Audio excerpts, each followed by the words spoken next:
Australia's median house price continues to break new records. So then is now the time to consider an apartment versus a house as an investment property? Well, today I'm going to be sharing with you 4 things you need to consider to make the right decision for yourself. So let's get started with number 1, capital growth. Which will make you more money? Imagine this situation for a moment. You're thinking about buying an investment property. You pick a suburb that you think is a good suburb, you like the area, perhaps it's close to home, and you can't afford a house there though. So you decide, well, it's a good area, I'm going to buy an apartment in that particular suburb, because in that way, if the suburb rises in value, well then if the house rises in value, the apartment will rise in value by the same amount, right? I would say that's the biggest lie so many of us have been fed over the last several years. The data clearly does not support that particular viewpoint. Let me prove it to you. So here we have a chart from CoreLogic looking at the median house and unit values across our combined capital cities.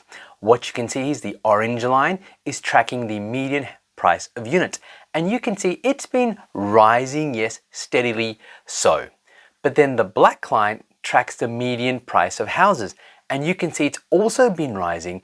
It's always been rising slightly more than unit prices, but then since the pandemic, you can see that the median house price has shot up significantly, whereas the median unit price has sort of continued its standard long-term growth. In fact, if we look at this next chart, which looks at the premium that people have to pay for houses versus units across our combined capital cities, in 2020, you'd have to pay on average about 16.7% more for a house than a unit in the very same suburb. In 2024, you have to pay 45.2% more for a house compared to a unit in a very same suburb. So that clearly shows that house prices have far outstripped unit performance in terms of capital growth.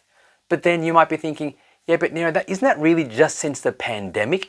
And surely isn't that going to change? Fair question. Let's have a look at this next piece of data. Here we have a chart from CoreLogic again, tracking median house and unit values over the past 30 years, from 2022 all the way back to 1992. And what we can see here is that most regions have seen house prices rise substantially more than unit values over the past 30 years. Across the combined capital cities, house values are up 453% over the past 30 years, substantially higher relative to the unit sector, where values are 307% higher. So 453% growth versus 307% growth over the last 30 years. It clearly shows, in general terms, you will make more money buying a house as an investment property rather than a unit. And we're seeing that difference expand even more since the pandemic. The average Australian would clearly prefer to live in a house than an apartment. But here's the thing though, 307% capital growth on an apartment over the last 30 years. That means the value has tripled, okay? That isn't a bad return in terms of capital growth. However, what you need to consider though is that capital growth in the unit market is quite volatile. For example, we had the massive boom in Sydney and Melbourne from 2012 to 2017. During that 5-year period, everything in our 2 biggest cities rose in value. Houses rose significantly, and so did units. But then what happened after 2017? Unit values either dipped or they went flat. And there were many people who bought a unit in Sydney or Melbourne and even in Brisbane in 2017 who struggled to sell it for what they bought it for even as recently as 2023. So that's 7 years after they bought, and they still couldn't get their money back. Meanwhile, house prices from 2017 rose substantially across all our major markets. Number 2, what about if you're rent vesting? What about if you're thinking about using a unit as an investment property, buying it and using it as a stepping stone to get into your own home? Well, it's a very common strategy so many people advise, but as you're about to see, it can lead you to actually going backwards. Let's imagine you're looking to buy a house in a particular suburb. Let's keep our numbers easy. Let's say the house is $1 million and you can't afford that house. So then you decide, okay, you're going to buy a unit in a high-rise apartment building in that particular suburb, and let's say it's worth $600,000. And the reason you're doing that is because you want to then use this apartment as a stepping stone to get into this particular house because you're buying them in the same suburb. Okay, now let's imagine now that this particular unit rises in value by 10%. So that means now it's now worth $660,000, okay? You've made $60,000 in terms of capital gain on your apartment, which is great. But now, if the suburb has risen in value, let's imagine that in the unlikely scenario here, the unit has actually risen in value by the same as the house. So that means that your house has also risen in value by 10%, which means now it's worth $1,100,000. Now, check this out. Your unit has gone up 60 grand. But the house that you were trying to buy in that particular suburb has gone up $100,000. So when you wanted to buy the $1 million house, you couldn't afford it, you chose to buy the $600,000 apartment. There was a difference of $400,000 between the two, $1 million minus 600 grand. But now, after say 1 year of capital growth, when the entire suburb has risen by 10%, the house has risen by 10%, the apartment has risen by 10%, look at the difference now. The house is worth $1.1 million. The apartment is worth $660,000, which means the difference between the two is actually now bigger at $440,000. It was $400,000 when you started, it's now $440,000, which means that buying the unit as a stepping stone to get into your own home in that particular suburb has actually sent you backwards. And I'm assuming in this scenario that the capital growth between the apartment and the house is the same. But as I showed you earlier on, the data clearly shows that capital growth on houses is more than capital growth on apartments. So the more likely scenario is that the difference between the two would be even greater after 1 year because the house would rise in value way more than the apartment would in that particular suburb. Number 3.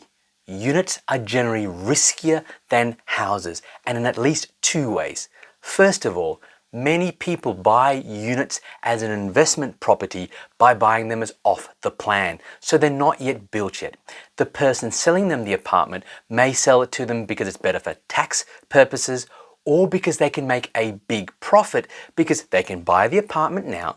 They put down, say, their 5 or 10% deposit, which mind you is not refundable in most cases, and then pay nothing else down for 2 to 3 years until the apartment is built. You don't have to worry about finance or anything of that nature. And because all properties rise in value, at least that's what these people will tell you, you can then sell the apartment when it's complete and flick it off for a profit of $100,000, $200,000.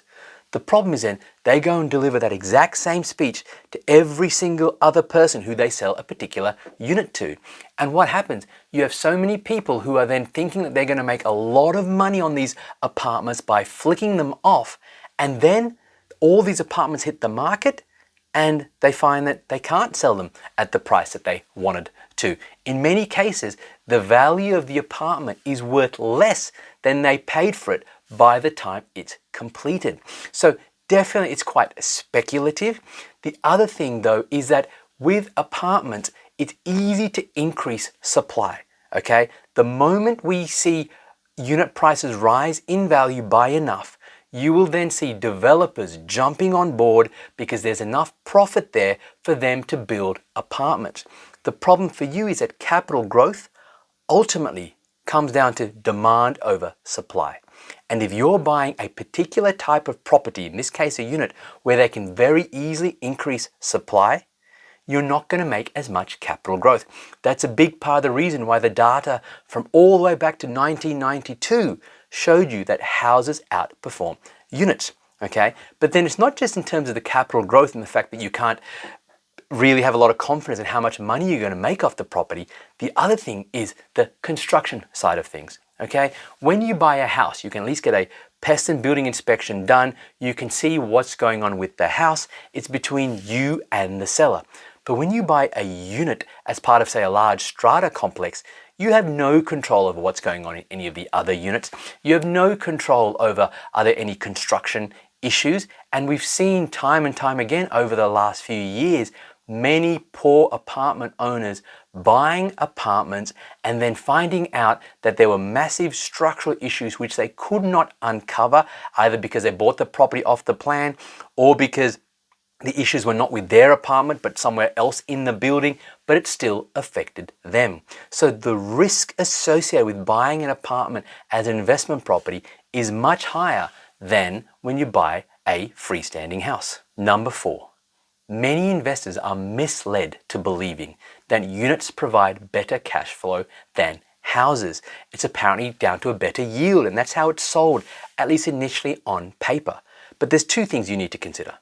Number 1, most units come as part of a body corporate plan. So that means you have strata costs or body corporate costs to cover the shared areas, like maybe the lifts or any of the common walkways, anything of that nature. Often you'll find that the body corporate fees will rise much faster than the rents, which means your outgoings increase more quickly than your income. And so therefore, over time, I've seen it happen to so many people. They bought a unit where the cash flow numbers seemed okay on day 1, but 2, 3, and even 5 years later, it really became a struggle to hold, and these properties ended up becoming a cash flow sink for them. But the second thing to consider is supply and demand. Developers can put up more unit blocks. That means you have more supply of potential properties. That means then that it's easier for tenants to be able to potentially negotiate when there's a glut of apartments, and that's happened before, it will happen again. These are just cycles that we go through, and so you're always then at risk of not being able to get a consistent increase in your rental income, because all of a sudden you could find yourself in a scenario where there are so many newer apartments and your tenants are favoring them, which means you need to bring your rent down, hurting your cash flow. So ultimately, what's the takeaway message here? In most cases, when you're looking to buy an investment property, focus on houses. Focus on areas where supply is hard to increase. There's massive demand for freestanding houses. Focus your research on data. Don't just buy in areas that you're comfortable with and think, oh, if I can't buy a house there, I'll buy an apartment and everything will be okay.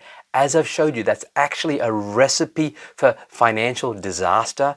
Do your research and focus on the locations that are set to grow the most, where you can get those freestanding houses. And if you're not sure how to do that, check the link in the description below to get totally for free the digital version and audio version of my book. I hope this episode helped.